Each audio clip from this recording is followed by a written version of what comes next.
মেয়েটার ঠোঁট জোড়া পিছনের দিকে বেঁকে গিয়ে বিকৃত, বিভৎস একটা হাসির ভঙ্গি তৈরি করল।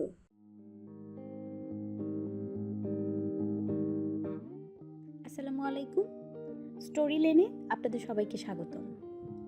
আশা করি আমাদের আগের উপস্থাপনাটি আপনাদের ভালো লেগেছে। যারা আমাদের চ্যানেলে নতুন এসেছেন তারা চ্যানেলটিকে অবশ্যই সাবস্ক্রাইব করবেন এবং আপনার পরিচিত সকলের সাথে শেয়ার করবেন। আর আমাদের ভিডিওটি ভালো লেগে থাকলে ভিডিওটিতে লাইক করতে ভুলবেন না এবং আপনাদের মূল্যবান মতামত আমাদের কমেন্ট সেকশনে জানাবেন। এছাড়াও আপনারা চাইলে আপনাদের আশেপাশে ঘটে যাওয়া সত্য ভৌতিক ঘটনা অথবা আপনাদের নিজেদের লেখা হরর, মিস্ট্রি, থ্রিলার অথবা যে কোনো জনরার ঘটনা আমাদের লিখে পাঠাতে পারেন। আমরা সেটি আমাদের চ্যানেলের মাধ্যমে এপিসোড আকারে প্রকাশ করব। আমাদের ঘটনা পাঠানোর জন্য ইমেল অ্যাড্রেস আমাদের ডেসক্রিপশন বক্সে দেয়া থাকবে। ধন্যবাদ।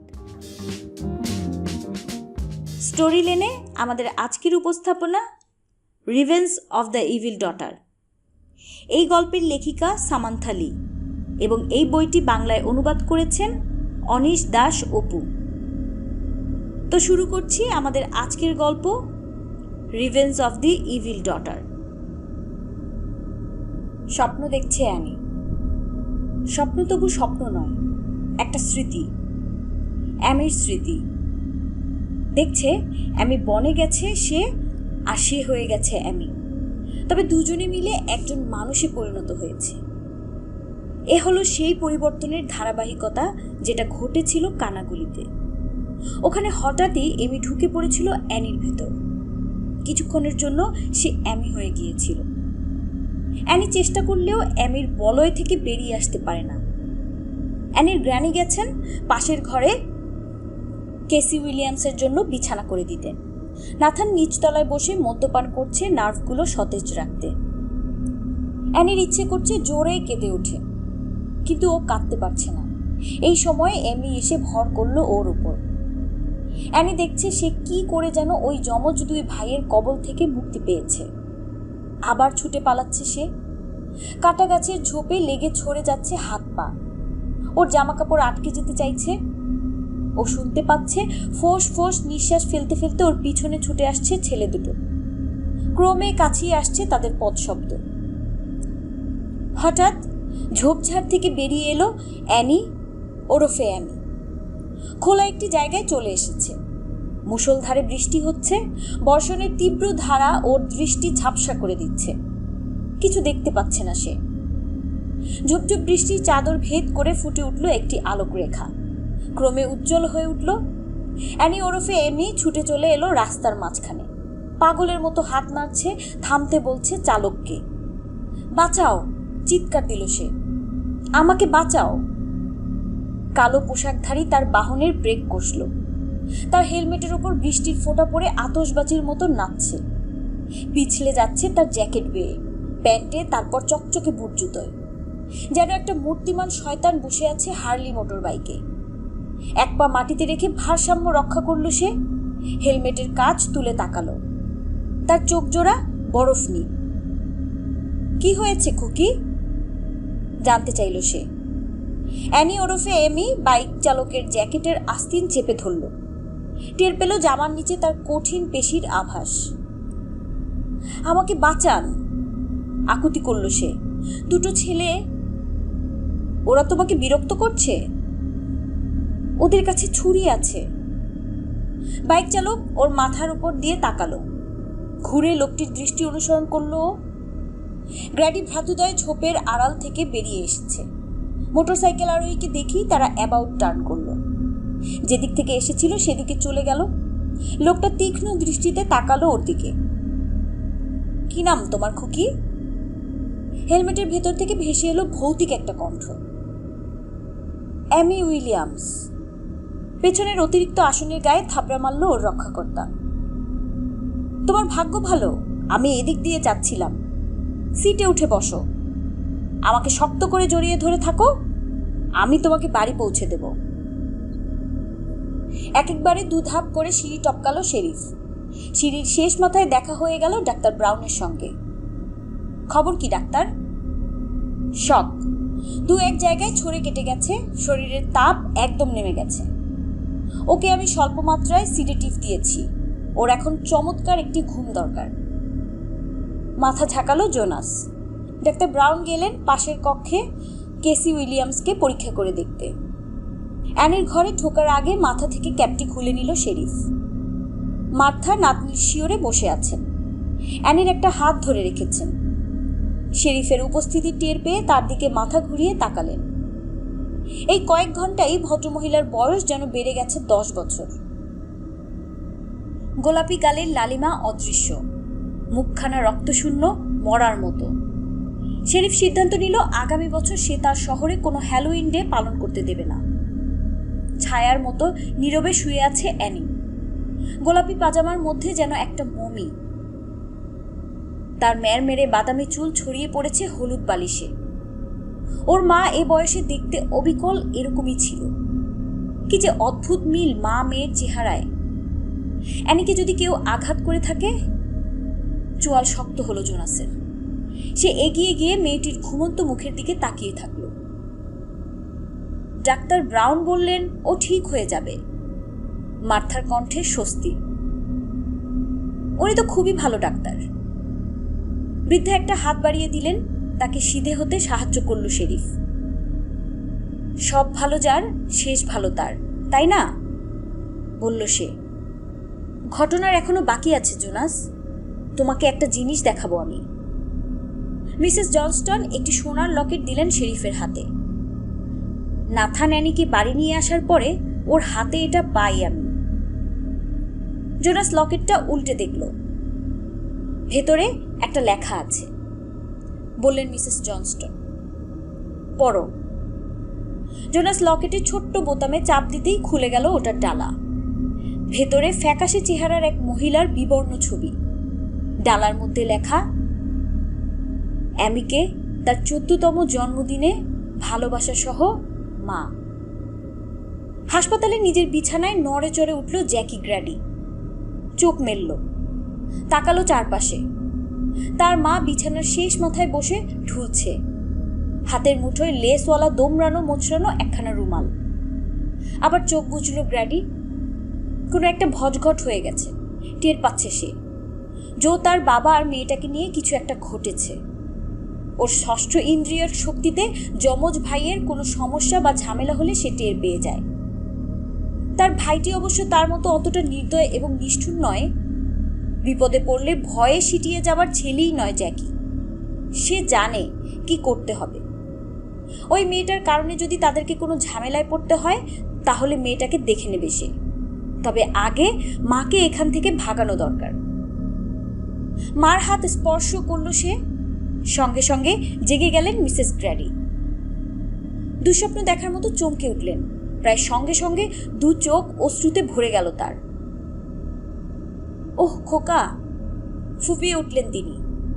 তোর জ্ঞান ফিরেছে? কেমন লাগছে? মাথাটা ঘুরছে আর দুর্বল লাগছে শরীর। ওই মেয়েটা, ওকে ছাড়বো না আমরা। সত্যি ও হয়তো এত জোরে আমাকে মারতে চায়নি, বলল সে। খাড়া হতে গেলেন মিসেস গ্র্যাডি। আমি নার্সকে খবর দিচ্ছি। তাকে নিবৃত্ত করল জ্যাকি। দরকার নেই, আমি ঠিকই আছি। শুধু বিশ্রাম নিলেই কেটে যাবে দুর্বলতা। মিসেস গ্র্যাডির চোখে চোখ রাখল সে। জ্যাকির চোখে মার জন্য ভালোবাসা। তোমাকেও খুব ক্লান্ত লাগছে মা, বলল সে। তুমি বাড়ি গিয়ে একটু ঘুমিয়ে নাও। চোখের জলে ভেজা মুখ মুছলেন মিসেস গ্র্যাডি। হ্যাঁ, একটু ক্লান্ত লাগছে বই কি। তুই একা থাকতে পারবি? সমস্যা হবে না? বিন্দুমাত্র না, আমি তো হাসপাতাল আছি। তাহলে আমাকে নিয়ে এত চিন্তা করছো কেন? তুমি এখন বাড়ি যাও, কাল সকালে আবার দেখা হবে। বিছানা ছেড়ে উঠে দাঁড়ালেন মিসেস গ্র্যাডি। পা বাড়ালেন দরজায়, কোট গায়ে দিলেন। তারপর ছেলের দিকে ফিরে বললেন, জানিস জ্যাকি, মাঝে মাঝে ভাবি কোন পুণ্যের ফলে তোদের মতো দুটি চমৎকার ছেলের মা আমি হয়েছি। দরজা বন্ধ করে চলে গেলেন তিনি। ও এটা কোথায় পেল? শেরিফ মনোযোগ দিয়ে দেখছে লকেটটি। আমি জানি না, ওর জ্ঞান ফেরেনি বলে কিছু জিজ্ঞেস করতে পারিনি, কিন্তু এ লকেটটি দেখা মাত্র জ্ঞান হারায় কেসি উইলিয়ামস। রেলিংয়ের সঙ্গে বাড়ি খেয়েছে সে। নিষ্প্রাণ হাসলেন মার্থা। আমার বাড়ি তো এখন হাসপাতাল, ডাক্তার কেসির সেবা করছে। আমি ভদ্রমহিলার সঙ্গে কথা বলবো। আরেকটা কথা, জোনাস পকেটে রাখলো লকেট। কি? অ্যানির হাতে এগুলোও ছিল। মিসেস জনস্টন একটা টিস্যু পেপার দিলেন শেরিফকে। মোড়কটা খুলল সে। ভেতরে ফ্যাকাশে রঙের কতগুলো শুকনো চুল। এ চুল অ্যানির নয়, বলল সে। ওর চুল অনেক সুন্দর। ওরা পরস্পর দৃষ্টি বিনিময় করলেন। কি ভাবছেন সে কথা একজন অপরজনকে বললেন না। অবশেষে গলা খাকারি দিল জোনাস। আশা করি সিডেটিভের কল্যাণে বেশিক্ষণ ঘুমাবে না অ্যানি। ঘুম ভাঙলেই ওর সঙ্গে কথা বলবো আমি। অ্যামির অভিজ্ঞতাগুলো স্বপ্নের মধ্যে চাক্ষুষ করছে অ্যানি। দেখছে বৃষ্টির মধ্যে অপরিচিত লোকটির সঙ্গে মোটর সাইকেলে চড়ে ছুটে চলেছে সে, কিন্তু কোথায় যাচ্ছে জানে না। যেন অন্য কোথাও, অন্য গ্রহে ছুটে চলছে ওরা। একটি অন্ধকার পুরনো বাড়ির ড্রাইভওয়েতে ঢুকলো হার্লি। একটি ফ্যামিলি কারের পাশ কাটিয়ে বাড়ির বারান্দার সিঁড়ির সামনে এসে মোটরসাইকেল থামালো চালক। ঠিক আছে অ্যামি উইলিয়ামস, বলল মৃত্যুদূত, নেমে পড়ো। এখানে বসে তোমার সঙ্গে কথা বলবো। মা হাসপাতাল থেকে চলে গেছেন সে ব্যাপারে নিশ্চিত হওয়া পর্যন্ত সবুর করলো জ্যাকি। আরো 5 মিনিট অপেক্ষা করলো সে ডাবল নিশ্চিত হতে। অনুমান করলো মা বাড়ির রাস্তার অর্ধেকটা পার হয়েছেন। নিঃশব্দে সে বিছানায় উঠে বসলো। হাসপাতালের চাদরের তলা থেকে বের করলো পা। বিপরীত দিকের আয়নায় তার প্রতিবিম্ব নকল করলো তাকে। মাথার মস্ত ব্যান্ডেজে সে হাত বুলালো। ওকে সত্যি অসুস্থ রোগীর মতো দেখাচ্ছে। চমৎকার।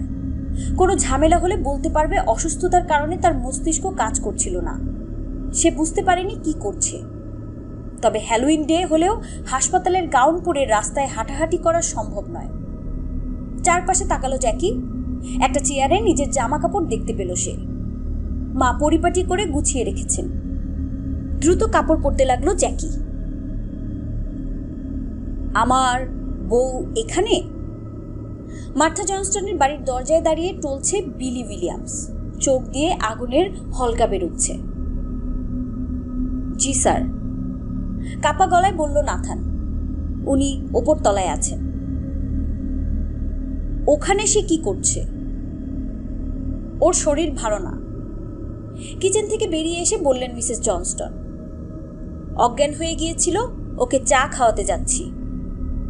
নাথানকে পাশ কাটিয়ে হলওয়েতে ঢুকে পড়ল উইলিয়ামস। চা খাওয়ার কথা ভুলে যান, ওকে নিয়ে আসুন। ওকে বলুন আমার সঙ্গে বাড়ি যাচ্ছে সে।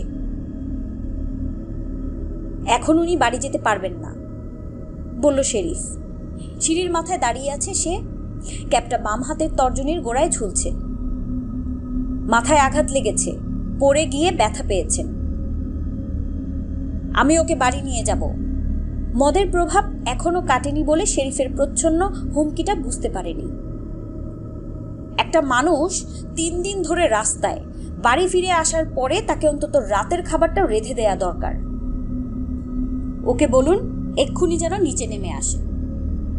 ধীর গতিতে সিঁড়ি বেয়ে নামতে লাগলো জোনাস। তুমি কি কানে কম শোনো বিলি? বলল সে। বললাম না উনি নড়াচড়া করতে পারবেন না। এখন বাসায় ফিরে নিজেই আন্ডা ভেজে খাওগে। আমি কি করব না করব তা তোমাকে বলে দিতে হবে না। শেরিফ মেঝেতে পা দিতেই তার দিকে ক্রুদ্ধ ষাঁড়ের মতো ছুটে গেল উইলিয়ামস।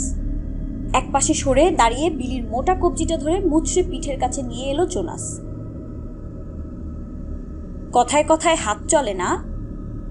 বিলির কানের কাছে মুখ এনে হিস হিস করল সে। কেসির নাকে বিশ্রী একটা ক্ষত দেখলাম। কোত্থেকে এলো এটা? পুলিশ অফিসারের বজ্রমুষ্টি থেকে রেহাই পেতে ধস্তাধস্তি করছে উইলিয়ামস। দরজায় বাড়ি খেয়েছে নিশ্চয়ই। দাঁত মুখ খিচালো সে। আমি কি জানি? আমি কি বলি জানো? বলল জোনাস। তোমাকে এক রাত গারদে পুরে রাখলে অনেকেই খুশি হবে। অপরাধটা কি আমার? পুলিশ অফিসারকে অপমান, বলল জোনাস। নাথান, দরজাটা প্লিজ। G sir. নাথান খুলে দিল দরজা। শেরিফ উইলিয়ামসকে ধাক্কাতে ধাক্কাতে নিয়ে চলল তার গাড়িতে। পাশের বাড়ির একটা ঝোপের আড়ালে ঘাপটি মেরেছিল ছায়ামূর্তিটা। পুলিশের গাড়িটির টেইল লাইটগুলো অন্ধকারে মিলিয়ে যাওয়া পর্যন্ত অপেক্ষা করল সে। তারপর বেড়ার ফুটো দিয়ে ঢুকে পড়ল মার্থা জনস্টনের পেছনের বাগানে। নিচতলার লাউঞ্জে চলা পার্টি শেষ হয়েছে আরো বেশ কিছুক্ষণ আগে। এখন প্রায় মাঝরাত। কিচেনের বাতিটি ছাড়া নিচতলার বেশিরভাগ ডুবে আছে আধারে। ছায়ায় হামাগুড়ি দিয়ে এগোলো ছায়ামূর্তি। অ্যানির বেডরুমের আলো নিভে যাওয়া পর্যন্ত ধৈর্য ধরে অপেক্ষা করল। তারপর লঘু পায়ে চলে এলো উইলো গাছের নিচে। শেষবারের মতো ঘাড় ঘুরিয়ে পেছন দিকটা দেখে নিয়ে গাছের গুড়িতে পা রাখল সে। আস্তে আস্তে গাছ বাইতে লাগলো। শেষে একটা ডাল হাতে ঠেকতে যাত্রা বিরতি দিল সে। হাঁপাচ্ছে বেদম। সুস্থির হতে সময় নিল। তারপর ডালে উঠে বসল সে। অ্যানির বেডরুমের জানালাটা এখন ঠিক তার সামনে। হাত বাড়িয়ে ছিটকিনি খুঁজল। অ্যানি জানালার ছিটকিনি না লাগিয়েই চলে গিয়েছিল। অনুপ্রবেশকারী ধীর গতিতে জানালার কাচ তুলল। এক পা রাখল চৌকাঠে, তারপর ঢুকে পড়ল ভেতরে। জেসি ইপসনের পরে তার বন্ধুদেরকে বড়াই করে বলেছিল স্টিল ওয়াটার জেল থেকে পালাবার মতো সহজ কাজ পৃথিবীতে নেই। বিশেষ করে ব্র্যাডফোর্ড ডটসকে বোকা বানানোটা ছিল আরো সহজ। একজন কয়েদির হার্ট অ্যাটাক হয়েছে, কাছে পিঠে ডাক্তারও নেই। ওদিকে জোনাসকে দিতেও ভয় লাগছিল। এমত অবস্থায় ডেপুটি ডটস নিজেই চরম সিদ্ধান্তটি নিয়ে ফেলল। তবে পরে প্রমাণিত হলো সিদ্ধান্তটি ছিল ভুল। সে সঙ্গে কোনো পুলিশ না নিয়েই ইপসেনের কারাপ্রকোষ্ঠে ঢুকে পড়ল এবং মাটিতে যন্ত্রণায় গড়াগড়ি খেতে থাকা কয়েদিটির কাছে এগিয়ে গেল তাকে সাহায্য করতে।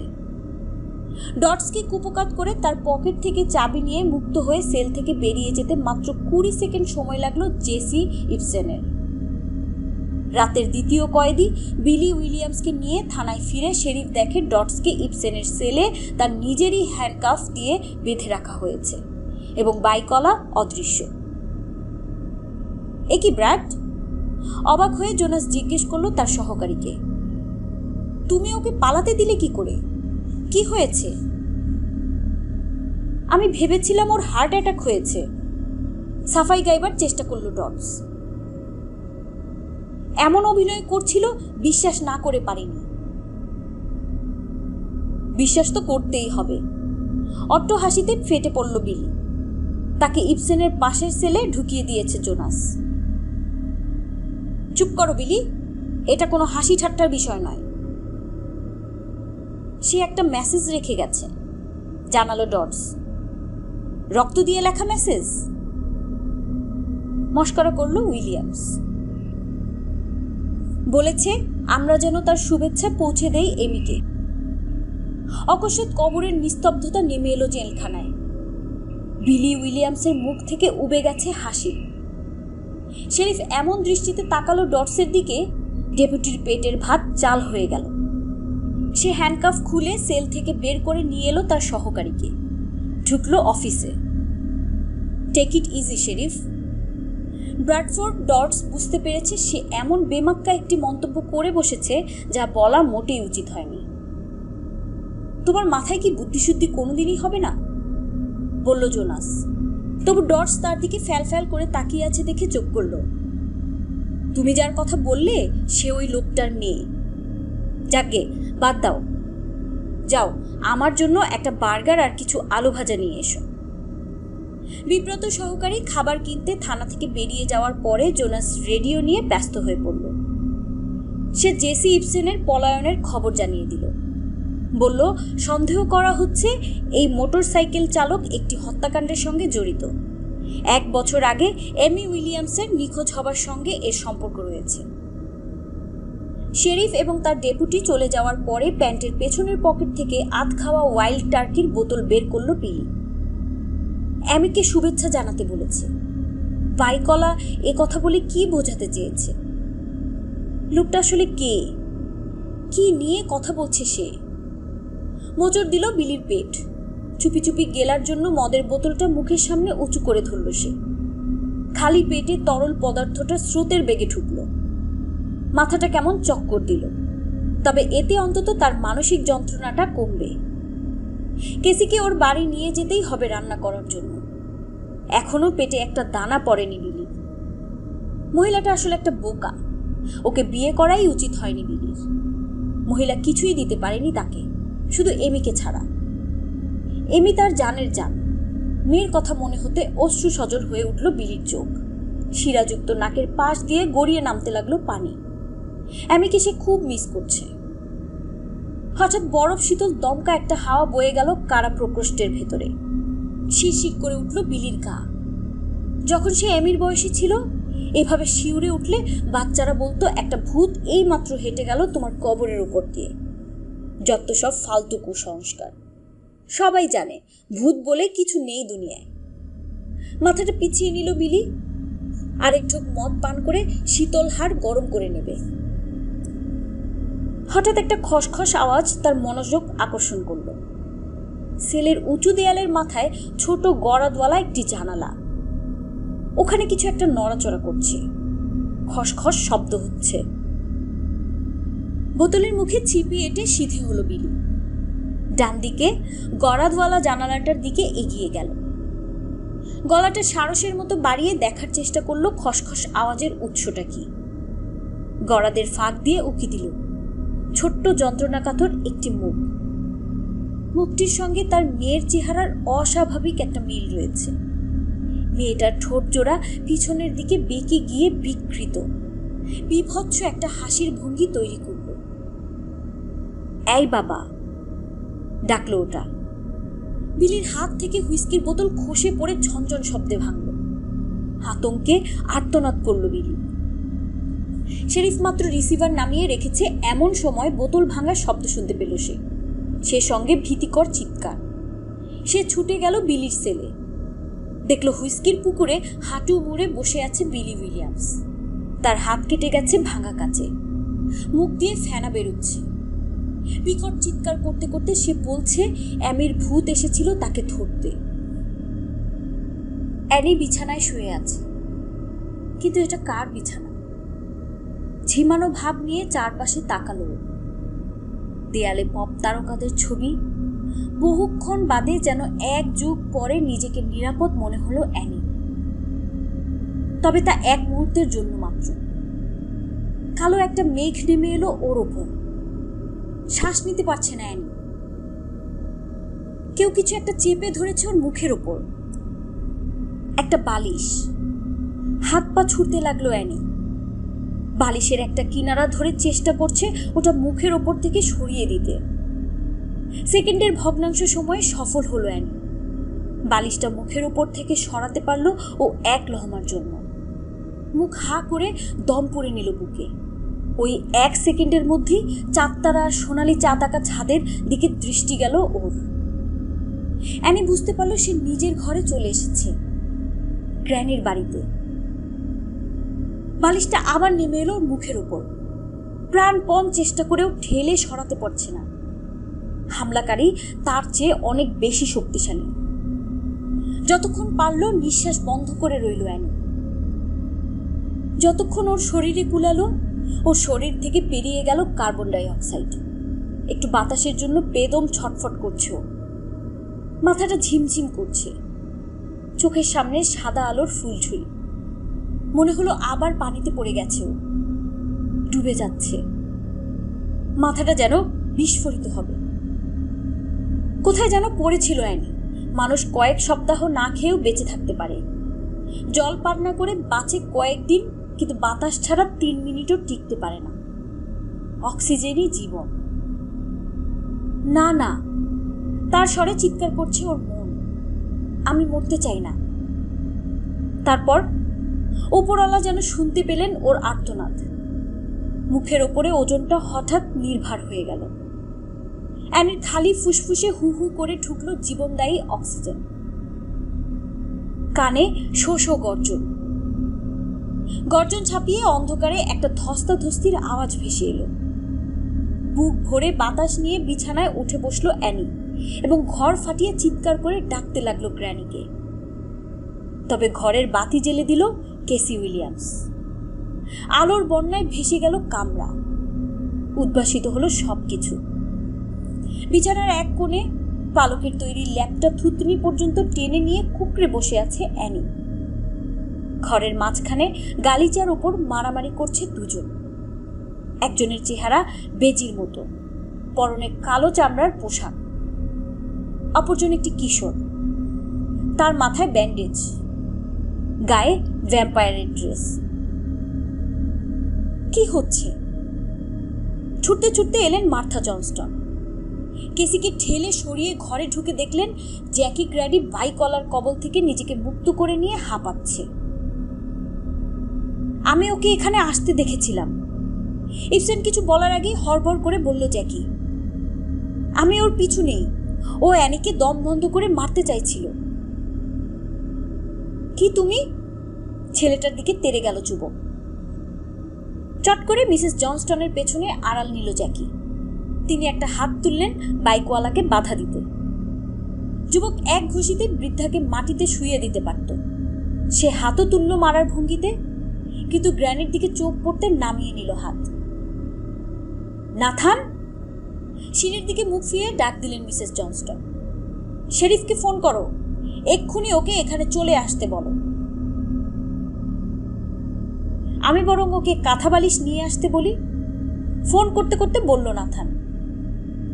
আজ রাতে এতবার ওকে আসতে হয়েছে, এখানে বাকি রাতটা কাটিয়ে দিলেই পারে। আপনি আমাকে বাড়ি পৌঁছে দিয়েছিলেন, বলে উঠল অ্যানি, আপনার মোটর বাইকে করে। বাইকের বিস্ফোরিত দৃষ্টিতে তাকিয়ে আছে অ্যানির দিকে, যেন ভূত দেখছে। তোমাকে বাড়ি পৌঁছে দিয়ে আমি কোনো অপরাধ করিনি মিস। তোমাকে নাথান বাড়ি নিয়ে এসেছে, বললেন নানি। মনে পড়ছে না? হতবুদ্ধি দেখালো অ্যানিকে। আজ সন্ধ্যায় তোমাকে দেখি আমি, বলল বাইকওয়ালা। অন্তত ভেবেছি তুমি রাস্তা দিয়ে ছুটে আসছিলে। এই জ্যাকির দিকে তাকিয়ে মাথা ঝাঁকালো সে। কঠিন কোনো সম্বোধন করার মতো শব্দ না পেয়ে বলল, এই ছোড়া তোমার পিছু নিয়েছিল, সঙ্গে ছিল তার ভাই। তাহলে ওটা ছিল অ্যামি, বলল অ্যানি। মাঝে মাঝে আমি গুলিয়ে ফেলি। আপনি অ্যামিকে বাড়ি নিয়ে এসেছিলেন? হ্যাঁ, সায় দিল বাইকার। অ্যামি উইলিয়ামস। গত বছর এ সময় বৃষ্টির মধ্যে তাকে বাড়ি পৌঁছে দেই আমি। এই ছেলেগুলো সেদিন ওকে ধাওয়া করছিল। দরজার বাজু ধরে দাঁড়িয়ে থাকা কেসি একথা শুনে হাঁপিয়ে ওঠার মতো শব্দ করল, যেন কেউ তার বুকে লাথি মেরেছে। বাইকওয়ালা তার দিকে ফিরল। এই প্রথম মহিলাকে লক্ষ্য করল সে। আমি একেই খুঁজছিলাম, বলল সে। আপনার ছোট্ট মেয়েটি কেমন আছে? মূর্তির মতো দাঁড়িয়ে রইল কেসি। মুখ থেকে সরে গেছে রক্ত। মন্থর গতিতে একটি হাত তুলে মুখ ঢাকল সে। বড় বড় ফোঁটায় চোখ বেয়ে জল পড়তে লাগলো। কথা বলল অ্যানি। অ্যামি মারা গেছে, বলল। সবার চোখ ওর দিকে ঘুরে গেল। আমি একটু শেরিফের সঙ্গে কথা বলতে চাই, একা। অ্যানি বিছানায় বসে গরম চকলেট আর বিস্কিট খাচ্ছে।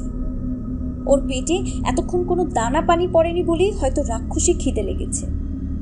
নানি ওকে কুমড়োর পাই খেতে আবার সাদাসাদি করছিলেন, কিন্তু ও না বলে দিয়েছে। জিনিসটা সত্যি অপছন্দ ওর। তবে এই ফাঁকে নানির কাছে আগের খারাপ আচরণের জন্য ক্ষমা চাইবার সুযোগ হয়ে গিয়েছিল ওর। বুকের একটা ভার নেমে গেছে। আরেকটা চাপ থেকে মুক্তি পেয়েছে শেরিফকে বলে দিয়ে যে কোথায় খুঁজলে সন্ধান মিলবে অ্যামির লাশের। আধ ঘন্টার ঘটনাবহুল একটি সময় ছিল এটা। একদল সহকারী নিয়ে হাজির হয়ে গিয়েছিল জোনাস। তাদের সাহায্যে প্রবল আপত্তি সত্ত্বেও জেসি ইবসেনকে আবার পাঠানো হয়েছে জেলে। জ্যাকি গ্র্যাডিও খুব আপত্তি করছিল, কিন্তু তাকে জোর করে পাঠিয়ে দেয়া হয় তার বাবার কাছে। একমাত্র মিসেস উইলিয়ামস বিনা ওজোর আপত্তিতে ফিরে যায় বিছানায়। তারপর শেরিফ ব্যস্ত হয়ে পড়ে ডুবুরি ভাড়া, অ্যাম্বুলেন্সের আয়োজন এবং ডাক্তার ব্রাউনকে খবর দিতে। অ্যানির নিরাপত্তার জন্য, যাতে আর কেউ অনুপ্রবেশের সুযোগ না পায়, সেজন্য জানালায় ডাবল লকের ব্যবস্থা করা হয়েছে। এই মুহূর্তে নানি লুজানে তার মেয়েকে ফোন করে সমস্ত খবরাখবর জানাচ্ছেন। সন্ধ্যায় সময় মাকে ফোন করে কি বলছিল মনে পড়তে মুখের হাসির রেখা ফুটল অ্যানির। না, হ্যালোইন ডেটা তার একেবারে নিরামিষ কাটেনি। ওকে ভূতে পেয়েছিল, হামলার শিকার হয়েছিল, প্রায় ডুবে মারা যাচ্ছিল, দম বন্ধ হয়ে পটল তোলার জোগাড় করেছিল, একটা ভূতের সঙ্গে গিয়েছিল ট্রিক আর ট্রিট খেলতে এবং একটা লাশ পেয়েছে। তবে যে রহস্যের এখনো সমাধান করতে পারেনি অ্যানি, তা হলো কিভাবে মারা গিয়েছিল অ্যানি। ওকে লেকের পানিতে ঠেলে ফেলে দিয়েছিল কে? যমজ দুই ভাই, বাইকলা, তার পাষণ্ড বাপ, নাকি অ্যানির মতো পা পিছলে পানিতে পড়ে গিয়েছিল? বান্ধবীকে সরাসরি জিজ্ঞেস করতে পারলে ভালো হতো। বান্ধবী, এসব কি বলছে সে? আমি তো ভূত। তবে অ্যামিকে নিয়ে কোনো নেতিবাচক চিন্তা করতে পারছে না অ্যানি। মৃত একজন মানুষকে নিয়ে হ্যালোইন পালনের বিষয়টি মনে করলেই আত্মা খাঁচা ছাড়া হবার কথা, কিন্তু সেরকম কোনো অনুভূতি হচ্ছে না অ্যানির। পুরো ঘটনাটাই কেমন বাস্তব আর স্বাভাবিক ছিল। শুধু হিমশীতল শরীর ছাড়া এমিকে আর সবার মতোই স্বাভাবিক মনে হয়েছে অ্যানির। ওর শরীর ভেদ করে তো আর সে কিছু দেখতে পাচ্ছিল না।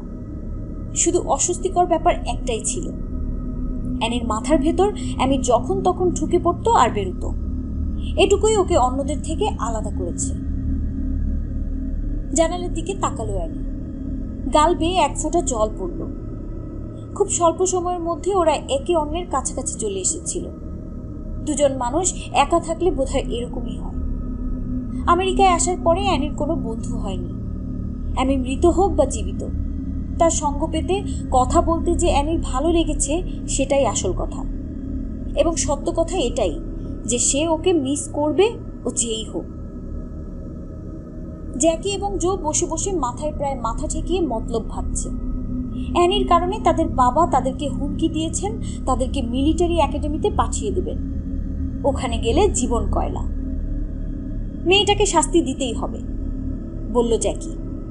ভবিষ্যতে যেন আর উচ্চবাক্য করতে না পারে সেজন্য ওর মুখটা বন্ধ রাখা দরকার। কি দরকার? জো বলল। তো সোমবার ওর স্কুলে ফিরেই যাচ্ছে, তাই বলে এমনি এমনি ছেড়ে দেব? বলল জ্যাকি। ওকে শায়েস্তা করবই। তোমাদের কি কিছুতেই শিক্ষা হবে না ছেলেরা? ঘরের কিনার থেকে ভেসে এসছে কণ্ঠটি। শোনা মাত্র গলার স্বরের মালিককে চিনতে পেরেছে ওরা, কিন্তু এটা কি করে সম্ভব? শব্দের উৎসের দিকে ঘাড় ফেরালো এক যমজ ভাই। টপ বাঙ্কে বসে আছে অ্যামি উইলিয়ামস। সরু কাঠির কাঠি পা জোড়া দোলাচ্ছে। ভয়ে জবান বন্ধ হয়ে গেল দুই ভাইয়ের। একজন অপরজনকে জড়িয়ে ধরল। কি ছেলেরা, চুপ মেরে গেলে যে? খলখলে গলায় হেসে উঠল অ্যামি। তোমাদের জন্য একটা খবর আছে, আর একটা উপদেশ। খবরটি হলো অ্যানি কোথাও যাচ্ছে না, এখানেই থাকবে। আর তোমরা যদি ওর সঙ্গে লাগতে যাও তাহলে আমার কাছে এজন্য জবাবদিহি করতে হবে। কিন্তু তুমি তো তোতলাচ্ছে জো। মারা গেছি? ওর অসমাপ্ত বাক্যটি সমাপ্ত করলো অ্যানি। তাতে কি? আবার হাসল সে। এবারে তার মুখমণ্ডল চওড়া হতে শুরু করলো। মুখের দুই কোণ বিস্তৃত হতে হতে কানের পাশে গিয়ে ঠেকল। তারপর খুলি আর চোখের কোটরের ভেতর থেকে কিলবিল করে বেরিয়ে আসতে লাগলো পোকা।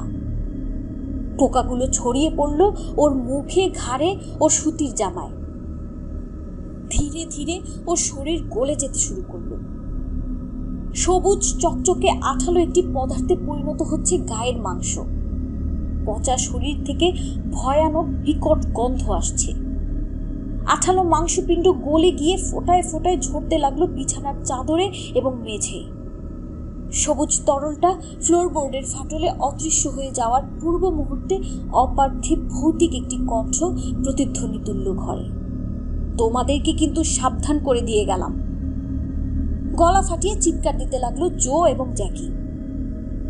অ্যানিকে বিছানা থেকে নামতে গ্র্যানি মানা করায় মিস্টার বুলিঙ্গারকেই অকুস্থলে যেতে হলো, যেখানে তিনি ওকে পানিতে ভাসতে দেখেছিলেন। কুমির আকারের কাঠের গুঁড়িটি যথাস্থানে ভাসছিল।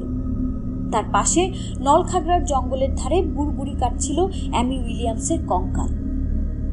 লেকের ধারে ডাক্তার ব্রাউনকে নিয়ে দাঁড়িয়ে শেরিফ দেখছিল তোলা হচ্ছে অ্যামির কঙ্কাল। তারপর থলিতে পুরে অপেক্ষমান অ্যাম্বুলেন্সে ঠোকানো হলো। চলে গেল অ্যাম্বুলেন্স। আমি আগামীকালকের পত্রিকাগুলোর হেডিং এখনই দেখতে পাচ্ছি, বলল সে। হেডলাইনের ঘোষণা করা হচ্ছে, স্টিল ওয়াটার কাউন্টির অদক্ষ পুলিশ। কিন্তু আপনি তো লেক চষে ফেলেছিলেন, বললেন ডাক্তার ব্রাউন। 3 বার ডুবুরি নামিয়েছিলাম লেকে। তবে অ্যানি বলেছে অ্যামির গলার সোনার চেইন সমেত লকেটটি কাঠের গুঁড়ির সঙ্গে আটকে গিয়েছিল, ফলে ওর লাশ ভেসে উঠতে পারেনি। মুহূর্তে চেইনটা খোলা হলো, ওর কঙ্কাল বোতলের ছিপি খোলার মতো ভেসে উঠল সারফেসে। আর সবচেয়ে গুরুত্বপূর্ণ প্রশ্নটির জবাব কি? অ্যামি উইলিয়ামস পা পিছলে পড়ে গিয়েছিল, নাকি তাকে কেউ ধাক্কা মেরে ফেলে দেয় পানিতে, তাই তো? মাথা ঝাঁকালেন ডাক্তার। অ্যানি পা পিছলে পড়ে গিয়েছিল, ক্লান্ত গলায় বলল শেরিফ। অ্যামিও হয়তো তাই। তবে সত্যটি হয়তো আমরা কোনোদিনই জানতে পারবো না। কে অ্যানিকে শ্বাসরোধ করে মারতে চেয়েছিল সেই রহস্য আমি উদ্ঘাটন করতে পারিনি। ইবসেন বলছে কাজটা জ্যাকির। জ্যাকি দুষছে ইবসেনকে। দুজনেই বলছে তারা অপরজনকে গাছ বেয়ে জানালা দিয়ে অ্যানির ঘরে ঢুকতে দেখেছে। তবে বাইকওয়ালাকে আমি সন্দেহের কাতারে রাখতে চাই না। কিন্তু একটা বাচ্চা ছেলের পক্ষে এমন কাজ করা সম্ভব? এক্সকিউজ মি মিস্টার শেরিফ, আমাকে কি আর আপনার প্রয়োজন আছে? জোনাসের জামার আস্তিন ধরে টান দিলেন মিস্টার বুলিঙ্গার। তাকে ভয়ানক বিধ্বস্ত লাগছে। আজ আর প্রয়োজন হবে না মিস্টার বি। তবে তদন্তের স্বার্থে সাক্ষ্য দেওয়ার জন্য আপনাকে দরকার হবে। আপনি কিন্তু শহরের বাইরে কোথাও যাবেন না। আমার যাবার জায়গা থাকলে তো যাব। হু হু করে বয়ে যাওয়া ঠান্ডা বাতাসের কামড় থেকে বাঁচাতে কলার টেনে দিলেন বুলিঙ্গার। পা বাড়ালেন অন্ধকারে। তার সঙ্গে চলল হিহি করে কাঁপতে থাকা বুঝ। ওই যমজ ভাই দুটো সুবিধার না। মিস্টার বুলিঙ্গারের অপসীয়মান দেহের দিকে সহানুভূতি নিয়ে তাকিয়ে রইল শেরিফ। গ্র্যাডি ভাইদের কাণ্ডকীর্তির কথা শুনলে আপনার গায়ের রোম খাড়া হয়ে যাবে, বলে চলল সে। ক্রুশবিদ্ধ সেই বিড়ালটির কথা মনে আছে? আর মিসেস ডগলাসের খামারের মুরগিগুলো? সবগুলোর গলা কাটা ছিল। সবই 2 ভাইয়ের নিষ্ঠুরতার সাক্ষী। হাত নেড়ে স্মৃতিটি যেন মুছে ফেলতে চাইল শেরিফ। আর বিলি? কি জানি, তবে মনে হয় মদের ঘরে সে উল্টাপাল্টা বকে বেশি। তার মানে সে আপনার সন্দেহের তালিকা থেকে মুক্ত? আমি তা বলিনি। বাইকার যদি সত্যি কথা বলে থাকে এবং অ্যামিকে ওর বাড়ি পৌঁছে দিয়ে থাকে, তাহলে ধারণা করি ডালমে কুচ কালা হ্যায়। তবে সেরকম শক্ত কোনো প্রমাণ তো পাওয়া যায়নি। তা বটে, সায় দিল জোনাস। কেসি কিছু বলেনি? জানেনই তো, কেসি তার স্বামীকে জমের মতো ডরায়। বেচারি, ওকে জানানো দরকার তার মেয়ের লাশ আমরা খুঁজে পেয়েছি। দীর্ঘশ্বাস ফেলে পেট্রোল কারের দিকে পা বাড়ালো জোনাস। আসলে এ লাইনে আসাই আমার উচিত হয়নি, বলল সে। বাবার কথা শুনে দাঁতের ডাক্তারি পেশা বেছে নিলেই বরং ভালো করতাম। শক্ত হয়ে বিছানায় শুয়ে আছে কেসি উইলিয়ামস, মুষ্টিবদ্ধ হাত, নিষ্পলক দৃষ্টি ছাদের দিকে। অবশেষে সেই সময় এসে উপস্থিত, যে সময়টি আসবে বলে সে এতদিন ভয় পেয়ে এসেছে। ডাক্তার ব্রাউন ওকে যে পরিমাণ সিডেটিভ দিয়েছেন তাতে কোনো কাজই হয়নি। ঘুম আসছে না কেসি। সে বলতে পারে ওটা একটা দুর্ঘটনা ছিল। এমি পা পিছলে অ্যানির মতোই পড়ে গিয়েছিল লেকের পানিতে। কিন্তু তাতে রায় চলে যাবে বাইকওয়ালার বিরুদ্ধে। যখন চরম সত্য বলার সময় আসবে, তখন একজনের অপরাধ আরেকজন নির্দোষ মানুষের কাঁধের উপর চাপিয়ে দিতে পারবে না কেসি। নির্জন লাউঞ্জে বসে আছেন মিস্টার বুলিঙ্গার। বুচ তার কোলে শুয়ে ঘুমাচ্ছে। বুলিঙ্গার ভিডিওতে গত বছরের স্কুল কনসার্ট দেখছেন। ভিডিওতে এমি উইলিয়ামসকে দেখা যাচ্ছে, গোলাপি সুতির ফ্রক পরে নাচছে। ঘণ্টাখানেক আগে যে কঙ্কালটিকে লেক থেকে তোলা হলো, সেরকম সরু সরু হাড্ডিসার পা নিয়ে নেচে চলছে এমি। বেচারি এমি, জীবনে খুব কম মানুষের কাছ থেকে ভালোবাসা পেয়েছিল সে। লোকের মনোযোগ আকর্ষণের জন্য কি প্রাণান্ত প্রচেষ্টা ছিল মেয়েটার। নৃত্যশিল্পী হতে চেয়েছিল এমি। কেউকে একবার নাচতে বললেই এক মুহূর্ত দ্বিধা না করে নাচ শুরু করত। স্বপ্ন দেখত স্কুলের সেরা নৃত্যশিল্পী হবে, কিন্তু বেচারির তেমন প্রতিভা ছিল না। স্কুলের নৃত্য প্রতিযোগিতার অডিশনে যে এমি টিকতে পারেনি, সেই কষ্টকর ঘোষণাটি মিস্টার বুলিঙ্গারকেই দিতে হয়েছিল।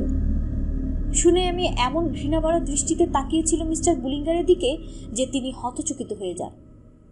অবশ্য কাউকে বাদ দেয়া বা না দেয়ার সিদ্ধান্ত গ্রহণের ক্ষমতা মিস্টার বুলিঙ্গারেরই ছিল। বেচারি, অবহেলিত এমি। অন্য কেউ হলে প্রতিযোগিতায় বাদ পড়ার দুঃখে কেঁদে বুক ভাসাত, কিন্তু এমি ছিল অন্য ধাঁচের মেয়ে। হালকা শরীরের মেয়েটির গা কাঁপছিল প্রচন্ড রাগে।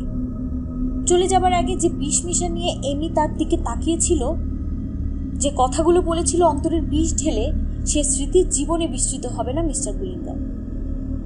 এজন্য আপনাকে ভুগতে হবে। কেঁপে উঠে থেমে গেল ভিডিও। একটা দীর্ঘশ্বাস ফেলে মিস্টার বুলিঙ্গার আদর করে বুচের মাথায় হাত বুলিয়ে দিতে লাগলেন। বেচারি উচ্চাকাঙ্ক্ষী এমি, নিজে কিছু করে দেখানোর ব্যাপারে এমন দৃঢ় প্রতিজ্ঞ ছিল সে। পারিপার্শ্বিকতা অগ্রাহ্য করে ওপরে উঠতে চেয়েছিল একটা কিছু হবে, কিন্তু হায়, কিছুই হতে পারল না সে। জানালায় জোরে কে যেন টোকা মারল। কে? ট্রিক অর ট্রিকারদের কেউ হতে পারে না। ঘড়ি দেখলেন মিস্টার বুলিঙ্গার। এত রাতে কোনো পোলাপান আসবে না তার বাসায়, আর যদি আসেও দরজায় না দিয়ে জানালায় টোকা মারা কেন? রিমোট টিপে ভিডিও বন্ধ করলেন মিস্টার বুলিঙ্গার। বুঝকে কোলে নিয়ে কষ্টে সৃষ্টে উঠে দাঁড়ালেন। খুঁড়িয়ে খুঁড়িয়ে এগোলেন জানালার দিকে। তার বাতের ব্যথাটা আজ খুব বেশি বেড়েছে। পর্দার ফাঁক দিয়ে উকি দিলেন। বাগানে ঘুরে ঘুরে নাচছে এমি উইলিয়ামস। যেন ঘূর্ণিঝড়ের মধ্যে একটি পাতা বারবার পাক খেয়ে চলেছে। শিক্ষক ওর দিকে তাকিয়ে আছেন বুঝতে পেরে নাচ বন্ধ করে জানালার দিকে তাকালো। তার মাথার ভেজা চুলগুলো সুরের মতো কিলবিল করছে। মুখের ওপর এসে পড়েছে। চুলের ফাঁক দিয়ে ভয়াল দৃষ্টিতে মিস্টার বুলিঙ্গারের চোখে চোখ রাখলো আমি। বিভৎস একটা হাসি ফুটলো তার মুখে। কুচকুচি কালো জিভ বের করে ভেঙচি কাটল। ভুল দেখছেন মিস্টার বুলিঙ্গার, নিশ্চয়ই চোখে ভ্রম দেখছেন তিনি। তবে ঘুম ভেঙে জেগে ওঠা বুচ ভয়ার্ত সুরে আর্তনাদ করে বুঝিয়ে দিল তিনি যা দেখছেন তা মোটেই চোখের ভ্রম নয়। কাশতে শুরু করলেন মিস্টার বুলিঙ্গার। কাশতে কাশতে শরীর বাঁকা হয়ে গেল না, ফুসফুস বাতাস শূন্য হয়ে এলো। হাত দিয়ে বুক চেপে ধরলেন তিনি, কুকুরটাকে ছুঁড়ে ফেলে দিয়ে। বুচ কুই কুই করতে করতে টিভির পেছনে আত্মগোপন করল। বুকে প্রচন্ড ব্যথা অনুভব করছেন মিস্টার বুলিঙ্গার।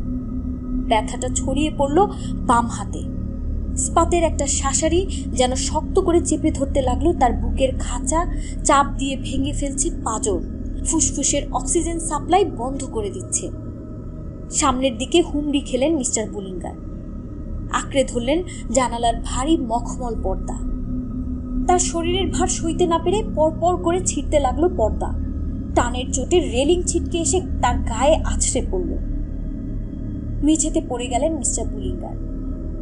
কোটরের মধ্যে আতঙ্কে বনবন করে ঘুরছে চক্ষু। তীব্র যন্ত্রণায় মোচড় খেতে লাগলো শরীর। শেষে তীব্র একটা খিঁচুনি দিয়ে স্থির হয়ে গেলেন তিনি। ডোরবেলের আওয়াজে চমকে গিয়ে জেগে গেল অ্যানি। ও ঝিমোচ্ছিল, পুরোপুরি ঘুমের রাজ্যে চলে যেতে ভয় পাচ্ছিল। যদি আবার দুঃস্বপ্নগুলো দেখতে হয়। গ্র্যানি যাবার সময় ওর বেডরুমের দরজা বন্ধ করে দিয়ে গিয়েছিল। দরজা এখন ভেজানো, লক্ষ্য করল অ্যানি। মিসেস উইলিয়ামস দরজার বাজুতে হেলান দিয়ে আছে। অদ্ভুত একটা ভাব ফুটে আছে চেহারায়। কান্নাকাটির ফলে তার চোখ লাল। তাকিয়ে আছে অ্যানির দিকে, যেন প্রশ্নের জবাব খুঁজছে, যেসব প্রশ্নের উত্তর জানা নেই ওর। কেসি, নানি কখন ওপরতলায় এসেছেন কে জানে। ওরা দুজনের কেউই টের পায়নি। একটা হাত রাখলেন মিসেস উইলিয়ামসের বাহুতে। শেরিফ এসেছে, তোমার সঙ্গে কথা বলতে চায়, চলো নিচে যাই। দুই মহিলা ঘর থেকে বেরিয়ে যাবার পরে স্বস্তির নিঃশ্বাস ফেলে বালিশে মুখ গুজল অ্যানি। মিসেস উইলিয়ামসের নির্নিমেষ কঠোর চাউনি তার শরীরে কাঁপন ধরিয়ে দিয়েছিল। ও এই প্রথম লক্ষ্য করেছে অ্যামির সঙ্গে মহিলার চেহারায় অনেক মিল। নিচতলা থেকে মানুষজনের আবছা কথা ভেসে আসছে। এক মহিলার কান্নার আওয়াজ শুনতে পেল। ওরা নিশ্চয়ই লাশটি খুঁজে পেয়েছে। নিজের ডুবে যাওয়া সেই আতঙ্ক ঘন দৃশ্যটি মনে পড়তে শিউরে উঠল অ্যানি। বুকের মধ্যে কি ভয়ানক চাপ, বাতাসের জন্য হাঁসফাঁস। মনে হচ্ছিল খুলি ফেটে বেরিয়ে যাবে চোখ আর মজো। বেচারি এমি, কে ওকে অমনভাবে মারল? জানালার দিকে ঘুরল অ্যানি। উইলো গাছের ডালে বসে আছে অ্যামি, মরা মানুষের মতো। বিবর্ণ ফ্যাকাশে মুখ, কবরের মতো একাকী, নিঃসঙ্গ। ছোট্ট মাথায় ভেজা সুরের মতো লেপ্টে রয়েছে চুল। বড় বড় চোখে ক্ষুধার্ত দৃষ্টিতে তাকিয়ে আছে বেডরুমের দিকে। অ্যানি দ্রুত লেপের নিচে ঢুকে পড়ল। কলজেটা এসে ঠেকেছে অ্যানির। বুঝতে পারছে না চিৎকার দেবে নাকি স্বাগত জানাবে অ্যামিকে। যখন নিঃশ্বাস প্রশ্বাস স্বাভাবিক হয়ে উঠল অ্যানির, রক্তশূন্য ঠোঁটজোড়া খুলে গেল অ্যামির। শুধু একটি বাক্য উচ্চারণ করল সে, আমি কি ভেতরে আসতে পারি? আমাদের আজকের আয়োজন এই পর্যন্তই। খুব শীঘ্রই আমরা এই গল্পের পরবর্তী অংশ নিয়ে হাজির হব। যারা এতক্ষণ পর্যন্ত আমাদের সাথেই ছিলেন তারা অবশ্যই আমাদের ভিডিওটি লাইক করবেন ও আপনার পরিবার, আশেপাশের পরিচিত মানুষদের সাথে শেয়ার করে আমাদের এরকম ভিডিও তৈরি করতে অনুপ্রাণিত করবেন। এবং অবশ্যই আপনাদের মূল্যবান মতামত আমাদের কমেন্ট করে জানাবেন। আর যারা নতুন আমাদের চ্যানেলে এসেছেন তারা আমাদের চ্যানেলটি সাবস্ক্রাইব করবেন। ধন্যবাদ।